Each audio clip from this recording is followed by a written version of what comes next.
Hi everyone, it's Al Nigrin again, Executive Director and Curator of the New Jersey International Film Festival, which will be taking place at Rutgers University from May 30th to June 14th. And we have 25 films that are going to be screened over the course of 8 screenings. And as part of our continuing filmmaker interview series, we have another wonderful filmmaker here to share a few minutes with you, and his name is Roger Weisberg. He's the director of the documentary film Dream On. Welcome. Thank you. And Roger has been a winner at our festival for other films, and he's been submitting to us for the last decade or so, so it's great to see him here and to share him with you guys. Roger, tell us how you got involved with making this film. Well, over the years I've made a number of films for PBS on issues surrounding poverty and social mobility, but they were more traditional, observational, or verite-style documentaries. And I wanted to find a different style and format to dig into some of the same issues, because I really think that the endangered American dream has become one of the defining issues of our time. So instead of the usual approach, I adopted the cherished American tradition of the road trip. And so we set off with a political comedian on a road trip to retrace the journey of Alexis de Tocqueville, because his book, Democracy in America, really planted the seeds for the idea of the American dream. So we go to the places Tocqueville visited, we consider his observations about equality, opportunity, and mobility, and ask what's gone wrong in recent decades. And how did you stumble on to John Fugelsang, who is your political comedian, who pretty much is the spokesperson throughout the film? Yeah, well, in the era of YouTube, you can screen test anybody and everybody. So I looked at a number of political comedians on YouTube, and it was a combination of somebody who had the right sensibilities, who was comfortable in front of the camera, who could do comedy, but who could also be empathetic and be sensitive when interviewing people who are sharing sometimes pretty painful experiences. Yeah. So he just leapt out of the screening that I was doing of political comedians. And he's out of work too. That was pretty interesting. He had just lost his job.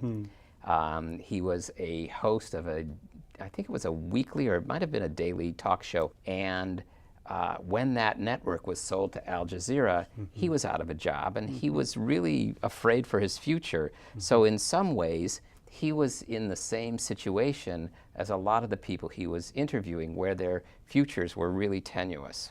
Yeah, and you could tell that as he moved from location to location, that he served as a mirror in some ways for those people that he was interviewing. Tell us a little bit about some of the folks he interviews. So there's a wide range, because we were retracing Tocqueville's journey. There's probably 15 to 20 different subjects that he meets along the way, and they range from retirees who have lost their pensions to low-wage earners struggling for a living wage, fast food workers, for example. There are prisoners who have been given life sentences for minor amounts of possession of drugs. There are stories of people whose jobs have been outsourced and whose industries no longer exist. There are stories of cities suffering from deindustrialization. We spent a considerable amount of time in Detroit, for instance. So it really runs the gamut of people who are in the middle class and who are seeing opportunities diminish, and people stuck in poverty and unable to climb the economic ladder. Yeah, I think the very first individual that is interviewed is this man who's a working artist who loses his home, and we're able to, I mean, he's literally evicted from his home, and how are you able to kind of lasso all that information? I mean, you were there at the right place at the right time, or? Well, it's a combination of things. I mean, we were working with an organization that was representing, an activist organization representing people who were facing foreclosure. Right. And they enabled us to pre-interview a number of people, and we chose this man, Olive. And so we interviewed him, but we actually acquired footage from the day of the actual eviction. I see. And I think that the fascinating elements behind the documentary are that the amount of people that you are able to interview are such a reflection of a broad range of the middle class that it really can speak to people who come to our screening, and they can see themselves as people that they've known, so they can also empathize and commiserate with their situation. But what else can the audience take away from your film, since we only have about 2 minutes left?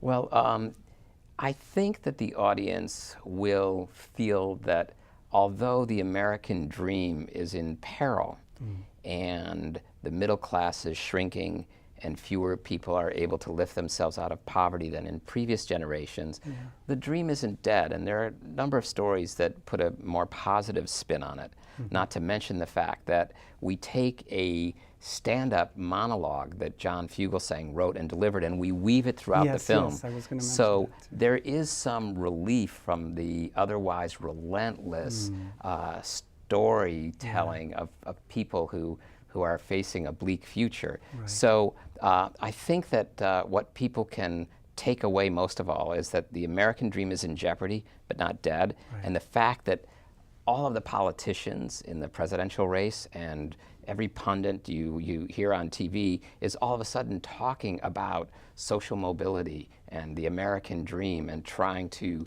revitalize that dream. I think the fact that there is still this aspiration, I think is reason for hope. And the middle class will overcome, hopefully, these shortcomings. Yes. Hopefully. Thank you so much, Roger. Folks, you have to see this film. We're going to be screening it on Friday, June 12th in Voorhees 105 at 7 p.m. General admission is $10, $9 for students and seniors. Roger will be there to do a Q&A as well. There's a short, beautiful animation film by Rachel Moore called Up in a Plane from Canada that will be preceding Roger's film.